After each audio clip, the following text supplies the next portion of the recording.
This video is powered by the pros at Pascal Air Plumbing and Electric. Arkansas owned, Arkansas operated. GoPascal.com. Afternoon, Mike. How's your weekend? And what went on today, man? You already had practice, I think.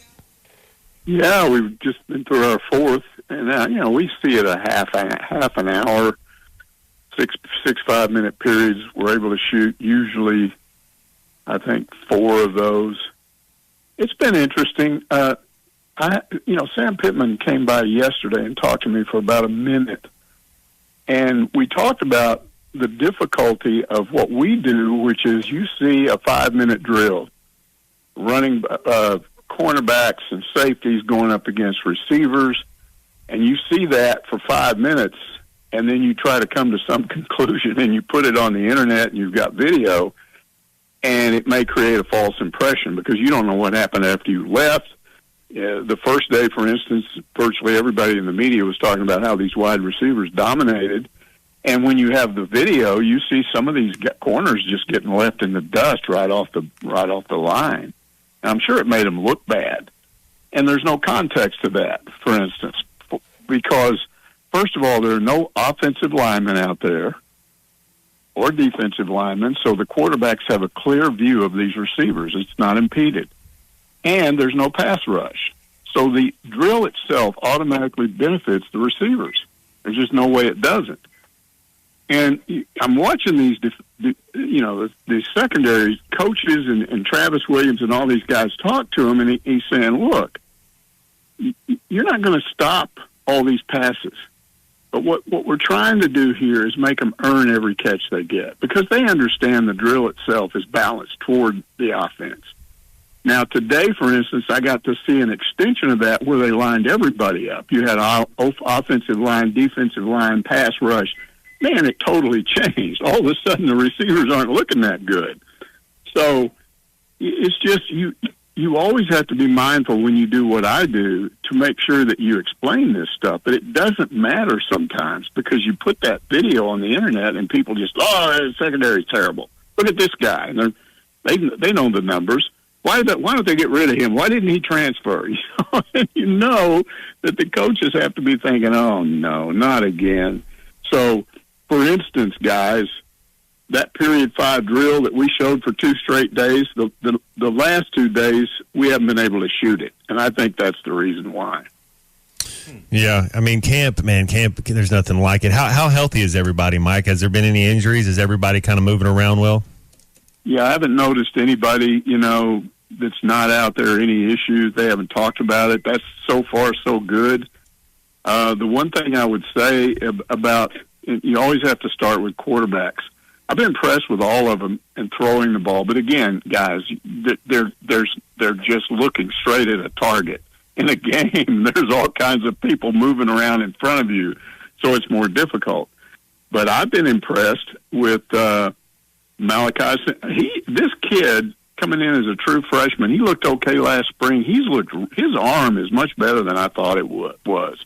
And KJ, I thought, was a little bit off the first 2 days. Sunday and today, this morning, he looked really, really good. And I know that Sam, again, when he came up to me, he talked about Criswell. And you could tell he was just so happy to have a backup that is the same type quarterback as his starter. So you don't have to waste time trying to run a different game plan and practice on it in case your quarterback gets hurt. They're all doing the same stuff. We learned last year, and it took some time to learn it, that safety was a position that, man, you were just going to have some trouble if your starters got hurt. And that happened with Jalen Catalon and, Miles Slusher eventually had some wrist problems, and now they're over with teams in Texas. Is there a position that you think Arkansas might have a little trouble if who you view as the starter gets hurt? Or, there could be multiple positions. I think one of the things that you don't worry as much about, you just brought it up, quarterback. You feel good about running back. I'm not sure about receiver. Sam's talking about needing depth on the offensive line. Is there a position like this that stands out to you? Not on defense now. I think they've got depth. I think what he did, honestly, with the portal and just return some guys he had coming back, I think when Scott Fountain and he's a special teams coach, but I don't think he was blowing smoke when he said this is the most talent we've had since we got here, because he's been here the whole time with Pittman. So I think they're deep, and I think they've got talent. But you can be deep, and all it takes is two guys getting hurt at a position, and suddenly you've got an issue. There's not too many positions where you go 3 deep, 4 deep. So it's hard to sit here now and say, yeah, they'd be in trouble if these two guys got hurt. You have to hope those two guys don't get hurt, or at least both of them don't. But, again, there's so much of this stuff that you can't really judge until you – if we could see this scrimmage on Saturday, which we're not going to see. And here's the other thing Sam said to me, and it's so true. He said, look, I understand the issue you've got. He said, I go into these press conferences, and I've got to describe and answer questions about what we just did. And he said, I say some stuff, and then I go back and I look at this video through the evening from all angles, and I suddenly realized, well, I was wrong about this. I was wrong. I didn't see this. I didn't see that. These coaches, I've never seen so many cameras in my life. There's cameras everywhere at every angle, and they're breaking all of that stuff down, looking at individual things, just dissecting it. And so they're going to know a lot of stuff about this team, and then when you add in this scrimmage, they're going to have a really good idea of what's going on. I don't think we're going to know so much, but it's okay, because what is this ultimately what really happens? They play games, and then everybody sees it. Mike, last year, if I'm just trying to think through the schedule, it seemed like Ole Miss might have been the only team we really punched in the mouth. We hit LSU a little bit, but we weren't able to get the victory. Liberty punched us in the mouth. Do you think that the help of this transfer portal, getting veteran guys, is going to be able to help this team be more physical this year? Well, I think that, and then you line that up with your new strength and conditioning coach. I'm not sure the last time there was a press conference with a guy like that, but they trotted him out the first day, and I was impressed because of the numbers he gave us. He actually was giving us numbers on, okay, what did this guy weigh last year? What does he weigh this year? So, for instance, Rocket Sanders actually gains weight but gets faster. And he was also, and I don't know, man, this kind of stuff confuses me. I always measured speed in 40 times. Now they're not talking about 40 times. They're talking about miles per hour. What's your top speed?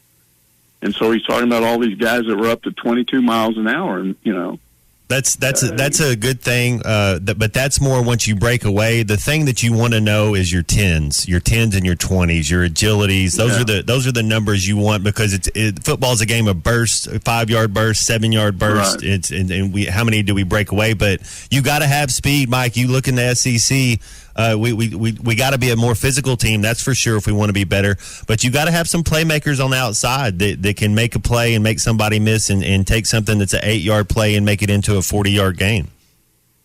Yeah, well, I noticed he talked about Pooh Paul being one of those guys that's right at 22 miles an hour. So anytime you got one of your linebackers, one of your middle linebackers, one of the quick, faster guys on the team, pretty impressive.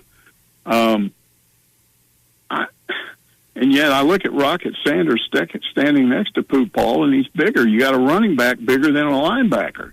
And on the surface, you'd say, wait a minute, I think maybe that he's a little too big. But Sam, talking about that, said you can pinch him anywhere on his body, and it doesn't move. That's all muscle. So we'll see how all that works. I was looking at Rocket's press conference. I think that was, on Saturday, Mike? And he's sitting there, and I thought to myself, why didn't he take his shoulder pads off? His neck is like, they had been taken off. Yeah. I mean, the kid has, I'm beside myself. And like a Herschel Walker almost look. Yeah. They're doing all this stuff, and it's looking really good right now. Again, I don't want to, get people too excited, because you still have to play games. And then I'm mindful of the fact that they start that horrible stretch where you're going to LSU, and then you got to play A&M and Jerry World, and then you got to go to Ole Miss, and then you got to go to Alabama. That's like a month of just disaster, all away from home. And so they have to contend with that. But I don't know, some guy on Ask Mike, what does KJ have to do to get into the Heisman conversation? And he's blaming us. He's saying, you guys don't talk up enough. That's not how you get in the Heisman conversation. Arkansas has to win those games. Win if games. They go through that 4 game. It's not what the media is talking about. It's the ability to win games. That'll get your quarterback into the conversation. That's pretty easy to look at. We just look at who's been in contention over the last, however many years. Last thing I want to touch on with you, though, Mike, is the state of college football. I mean, Friday was just a seismic day in the history of college sports. The Pac-12 is dead. We haven't had a major league basically leave college sports or college football since the Big East went belly up and the ACC raided them. But the Big East only had 20 years of experience in major college football. The Pac-12 is, you're going back over 100 years in a different name in some cases, but it brings up the idea of what happened to the Southwest Conference, and there were schools that never made it back into major college sports. I think we saw the same thing. I asked you the same question I asked to start the show. Is what's good for college football good for overall college sports now? I don't like it, but I don't think you can stop it, and I don't think it's anywhere near being finished. Here's what's happening, guys. If the network people are going to pay you a conference, premium money, whatever it is, $1 billion for a long-term contract, $750 million, whatever, if they're going to give you that money, they want good games every time they put a lineup on television. And you know what their ultimate goal is? They're going to start with eliminating teams like Alabama playing a Middle Tennessee State. That's out. You're not going to play those. So those non-conference matchups go away. But then you're going to start seeing the not cream of the crop teams in a conference not being attractive enough. So you see UCLA and Oregon and some of those jump to the Big Ten, but they leave the others in the dust. Now, when does that happen to the ACC? And does it eventually happen to even a conference like the SEC? Maybe down the road you see a merger Big Ten SEC, and you reduce the number of teams that the networks want to see on TV every day, and then who gets eliminated? Does Missouri get eliminated? Does Mississippi State get eliminated? What about Arkansas? Where will they be in 15 or 20 years when this happens? And you might end up with an NFL-type situation. 32 of the top teams in college football all playing each other with big games on TV every week, and everybody makes a lot of money, and all the rest of those teams have to figure out what they're going to do. Maybe they're in another division, a lower division, so without the TV money. It's scary to me. I don't like it. It's crazy to think about. I just wonder, we push this in terms of college football, but I think it's going to affect the other sports at some point. It already will. The teams out west, I just can't imagine that Stanford baseball is able to stay at the same level. Oregon State baseball. There's other programs, too, at Cal and Washington State and all of that. It affects all of them, too. Do you think that Mike, if that happens, it's something where they become almost all exhibition standalone games? They're not playing for anything anymore as much as they're just playing for our entertainment. Well, what they would have to do if they created that horrible scenario I talked about at the end with 32 teams, you'd have to have an NFL type playoff every year where you have a bunch of teams in it, so that they get. You'd have to have 12 of your 32 in the playoffs, or 16 would be half. Yeah. You can't make teams play a brutal schedule and then say, well, you lost 2 games, you're out. Come on. It's not the same thing when you do that. So that's one of the things they'd have to do. But, guys, I look at that and I say to myself, what about if a lot of these schools are in another division and fans react positively to that and go, man, I want to start watching that stuff. I'm kind of turned off by this other stuff. It's wild stuff, Mike, and it is the new era of college sports. It just doesn't really start until next year. BetOnline is your #1 source for all your betting needs. Get the latest odds, lines, and matchup reports for baseball, boxing, golf, and more. BetOnline continues to be the fastest and easiest way to place your wagers, including live betting and your favorite casino and card games available to play right from your phone. Head to the website or use your mobile device to sign up today and get in on the action. Remember to use our promo code BELIEVE, that's BLEAV, for your 50% welcome bonus on your first deposit. Bet online, where the game starts.